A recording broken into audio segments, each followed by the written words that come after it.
Sa hilagang bahagi ng Luzon, matatagpuan ang Batad Rice Terraces, isang lugar na matagal nang kinikilala dahil sa kakaibang anyo nito.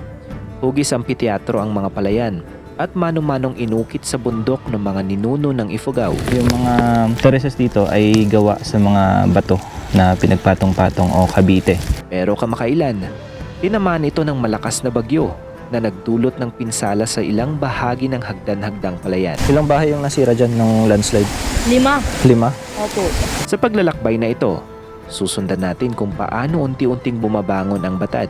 Grabe pala talaga yung epekto ng bagyong Uwan. So isipin mo yung mga rice terraces na nandyan.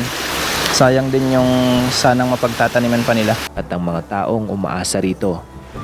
Kaya we are just preserving our place to be still in nature.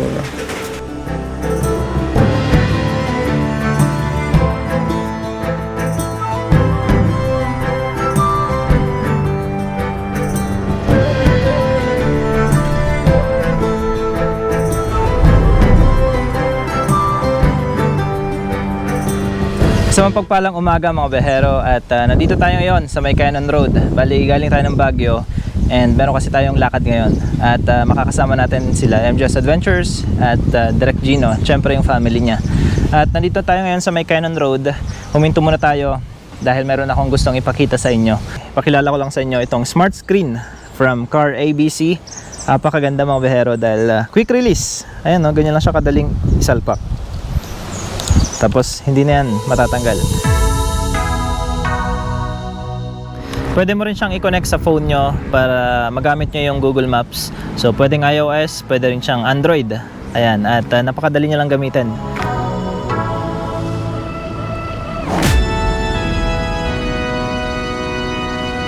At syempre pagbukas niya ng unit mga biyahero, ang unang bubungad sa inyo yung home screen ng mismong unit. Dito nyo makikita yung tire pressure. So kapag mababa yung PSI na dun sa sinet nyo na PSI ng gulong nyo ay mag-a-alert yung mismong unit. Sa biyahe natin, mahalaga rin na may malinaw kang impormasyon habang nasa daan. Dito sa smart screen na ito, makikita mo agad ang mga detalye tulad ng elevation, kung gaano nakataas ang inakyat mo, na sobrang useful lalo na sa mga paakyat na kalsada.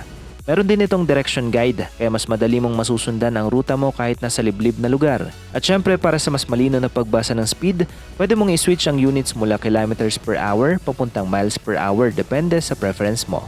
Makikita mo rin dito ang oras at date, kaya kahit nasa biyahe ka, updated ka pa rin sa takbo ng panahon. At syempre, ang pinaka-importante mga behero is waterproof. Kasi kapag tag-ulan, kaya hindi natin nilalabas yung mga phone natin dahil meron na tayong smart screen.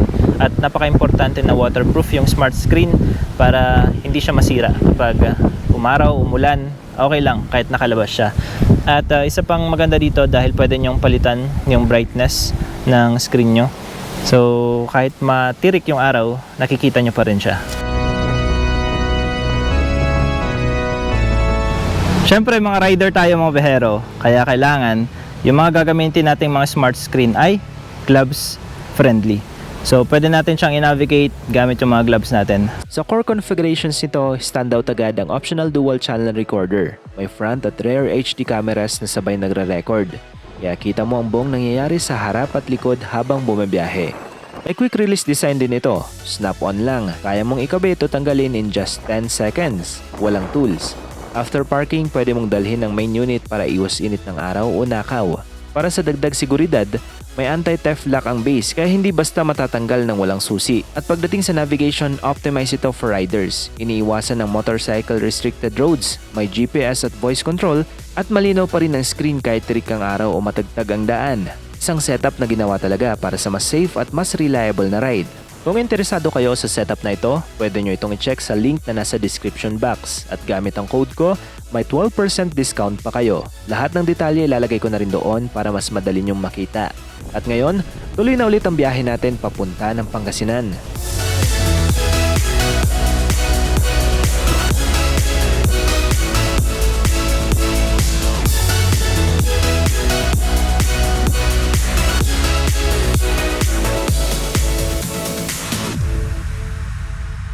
Alright, nandito na tayo kina Direct. So, papunta na tayo ng Ifugao from Pangasinan. Pero marami pa tayong mga madadaanan na bayan bago tayo makarating sa Ifugao. So, tingnan natin kung ano yung mga pwede nating masilip.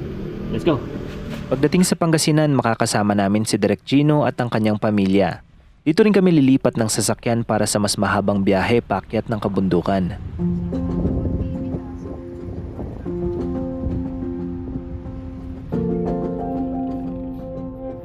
Ito pre, binigay mo to sa nililigawan mo, siguradong sasagutin ka.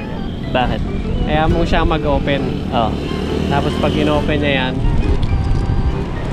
sabi mo may message ka para sa kanya, nasa loob. Oh. Tapos, bubuksan niya. Oh, nasan yung message? Eh, pag minalas ka at dalawa lang yung laman, supply yan. Kailangan 3. Paano mo malalaman? Wala, swerte yan. Ibig sabihin, hindi talaga kayo para sa isa't isa kapag dalawa lang yung laman. Hanap na yan. Ilang chance yung magkaroon ng 3 laman sa isang ganyan? Bali sa, sa 3, makakaswerte ka, may isang 3 yung laman. Oh, bakit? Tapos pre. Bakit nga? Kasi pag nabuksan niya yan, Oh. makakita siya ng 3 puso. Oo nga no. Pre! Ewan ko na lang kung hindi ka sagutin niya, pre! Anong pangalan ng halaman na lang? I love you, plant. Wow. Di ko Ikaw alam. lang nakaisip na no? Ako lang. Andito tayo sa may Pangasinan, bali papunta tayo ng Nueva Vizcaya and meron tayong nadaanan dito na halaman. Ewan ko kung anong pangalan nito. Comment nyo na lang sa baba. I love you. I love you plant. Oh, Kasi, I love kanino you. may bibigyan pa? Wala nang pagbibigyan, dapat meant to be kami. Pag binuksan ko yan, dapat 3. Ah, ganun. Mali yung kwento sa'yo ni Derek.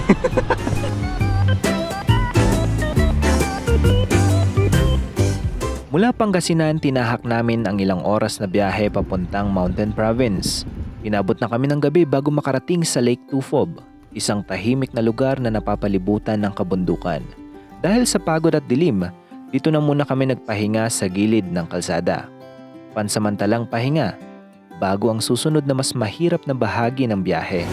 Good morning mga behero at nandito tayo ngayon sa may Barlig, Mountain Province. So dito matatagpuan yung Lake Tufob. At napunta na rin natin to dati. Bali, binalikan lang natin ngayon. Pangalawang beses? Pangatlo? Pangalawang beses. Dito tayo nagpahinga kagabi sa may maliit na parang shed.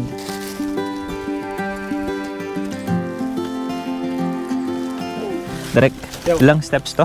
160. Oh my goodness! Yung kalahati. Totoo?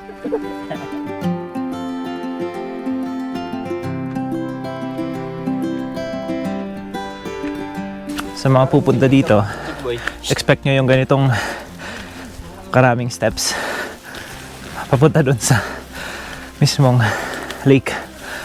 Whew! Pagod. Kakagising lang natin and ito yung morning exercise natin. Umakyat sa 160 plus steps para marating yung Tufob Lake. And isa ito sa hindi pa masyado dinarayo dito sa may Barlig kasi medyo remote tong area. Isang indikasyon na malamig itong lugar dahil napapalibutan na tayo ng mga mossy forest or marami ng mga moss sa sanga ng punong kahoy. So nagtatribe sila sa malamig na lugar at saka sa moist na lugar. Kaya dito pa lang sa bungad hanggang doon sa lake ay may mga mossy forest kayo makikita. Actually, this is considered as the last frontier dahil sa mayaman nilang kagubatan.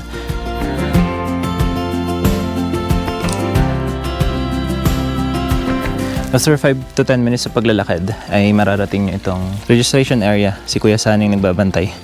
Bali 50 pesos each para mabisita nyo yung mismong lawa.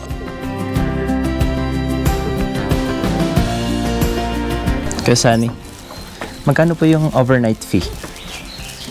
200? 200 po. Tao. Ay, per tao po yun. Okay po.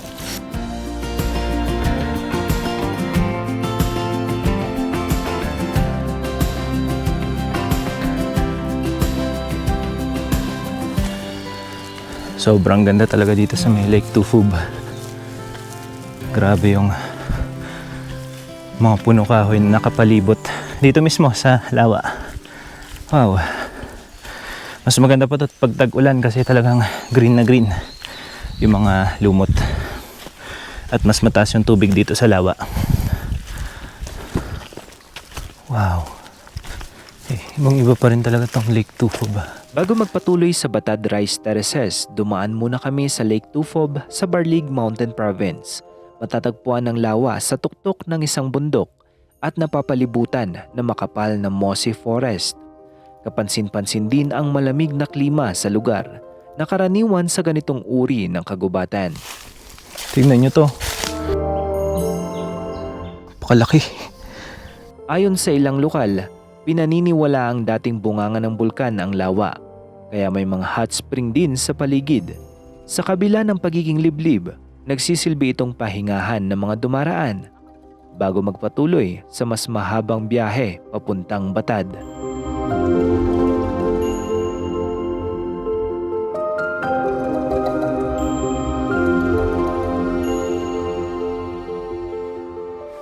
Nagsisilbi na nga rin palang palaisdaan itong lawa. So naglagay sila dito ng mga tilapia para meron ding silang alagaan at pangulam sa pang-araw-araw. Lalo at wala namang mga store na malapit dito para bilihan ng ulam. So at least dito na lang din sila kumukuha ng pinanguulam nila sa pang-araw-araw. Ganda talaga dito. Ang sarap balik-balikan tong lugar na to, mga behero. Dahil sino naman din talaga mag-aakala na may ganitong klaseng lawa dito sa gitna ng kabundukan.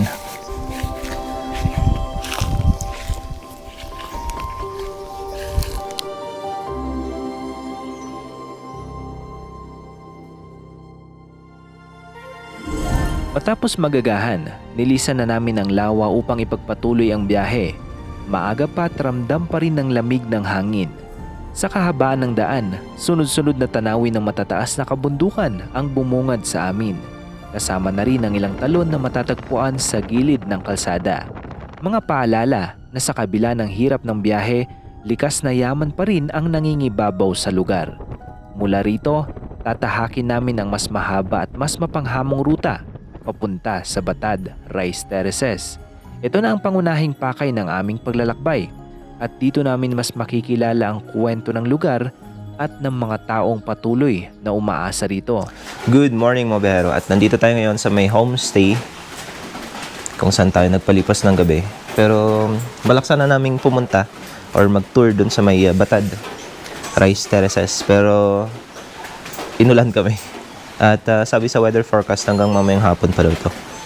So tignan natin kung ano yung makikita natin mamaya sa may baba. Pero wala dito sa taas, tanong natin yung ibang parte ng Rice Terraces at napakaganda. Meron siyang hamog.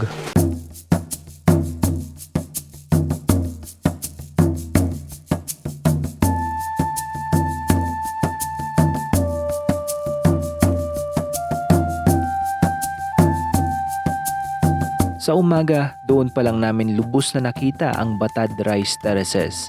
Kilala ito sa hugis nitong parang ampiteatro at sa detaling nagpapakita ng husay ng mga ninuno ng Ifugao. Pero kapansin-pansin din ang ilang bahagi na nasira, mga palayang gumuho matapos ang bagyo. Patunay na kahit ang mga estrukturang tumagal ng daan-daang taon, maaari pa ring maapektuhan ng kalikasan. So nag-dry, tapos yung mga nasira na due to kay iwan, dami pang ginawa dun sa kahit small lang, basta ginawan lang paraan para lang matamnan yun. Ayun, parang medyo na-late kami. Pero so far, ayan, patapos na ang aming Planting season po. Ano po yun yung nasira po? Magagawa pa po nila yan? Yes, according to our barangay chief captain, siya, may pondo niya. But I do not know when they will download the money. Para mas makita ng malapitan ang hagdan-hagdang palayan, nagsilbi naming gabay si Prisha, anak ni Tita Grace, ang nakausap natin kanina at may-ari ng homestay kung saan tayo nagpalipas ng gabi. Mula rito, tutungo kami sa viewpoint upang mas makita ang kabuuang tanawin ng lugar. So pupunta na tayo doon sa may Batad Rice Terraces. At ang ating magiging tour guide si Trisha. Hello. Ilang taon ka na, Trisha? 13 po. 13. Nag-aaral ka? Okay. Anong grade or kwan mo na?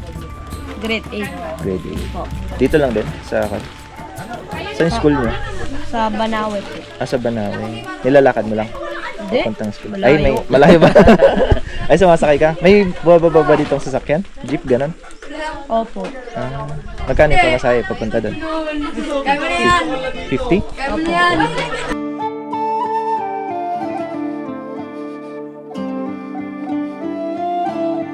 Yung nakukuha mo sa tour guide, yung guide fee, pambaon mo sa school? Opo. Malaki-laki rin yung pambaon mo. Kapag marami kang mga na-guide sa isang araw. Sa isang araw, mga ilang nag-guide mo? Yung pinakamarami. Depende po.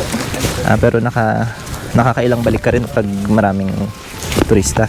Hindi. Ay, isa lang talaga. Opo. Salitan kayo. Ano po? Kumbaga parang marami kayong mga tour guide. Opo. Sa bagay, para maka-guide din yung iba. Opo.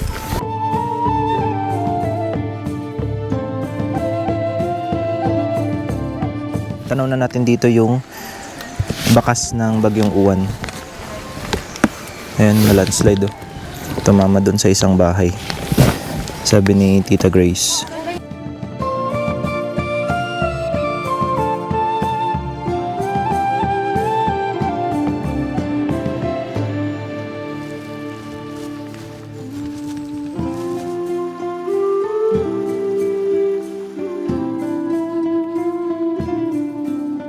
Makitid siya, tapos yung gilid bangin na.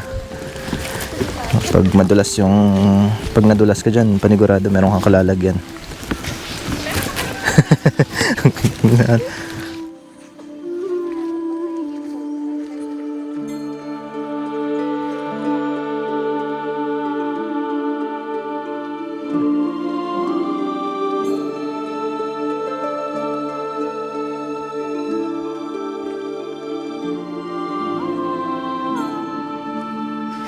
It's an honor to our family that hindi namin napayagan yung gumawa ng cable car dito. Nagtulong-tulungan kami, kaya talagang hindi nagawa yun. Maybe ngayon, na open wide na tayo, nasa commercialize na tayo, we can do understand, but still siguro hindi pa rin papayagan ng mga tao dito na may cable car. Due to, kung magkakaroon yan, mawawalan ng mga tao dito. Tour guide, porter, ayan. Lahat, mga souvenir shop, mga ganitong business. Paano? Iba po yung kwan eh. Kasi ito na po yung natural na beauty nito. Yeah. Mas dadagdagan pa po ng beauty. Yeah, kaya we are just preserving our place to be still in nature.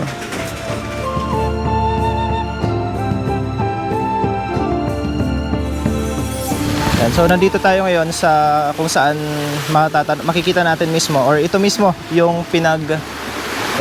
landslide pababa doon sa mga kabahayan dito sa may Batad.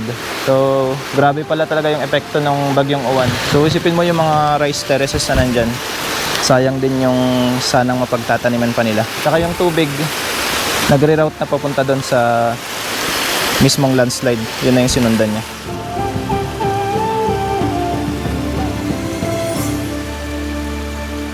Ilang bahay yung nasira dyan ng landslide? Bale, 5. 5? Opo. Pero yung isa, yun yung talagang pinaka nasira. Yung sinasabi nila na rescue pa nila. Opo.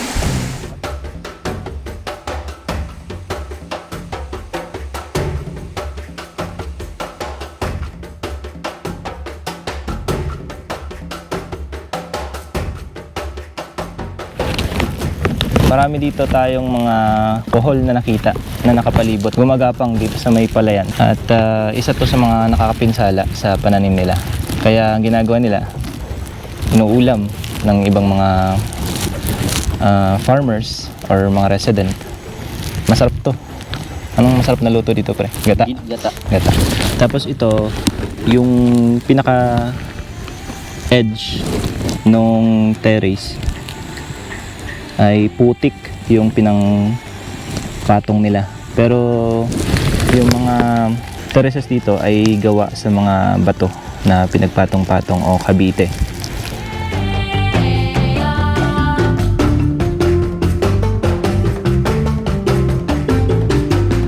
Sa bawat hakbang, mas nauunawaan kung gaano kahirap panatilihin ang ganitong uri ng tanawin at kung gaano ito kahalaga sa komunidad.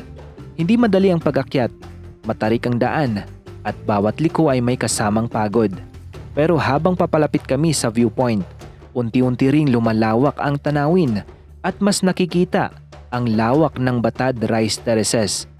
Dito mas malinaw kung gaano kalaki ang saklaw ng mga palayan at kung gaano karaming oras at lakas ang inilaan upang mabuo at mapanatili ito. Makalipas ang 30 minutos sa paglalakad ay narating din natin itong viewpoint. At dito natin matatanaw yung kabuang Batad Rice Terraces. Papansin nyo, napakaganda yung view natin. At bumagay naman yung klima natin ngayon sa tanawin dito sa may Batad.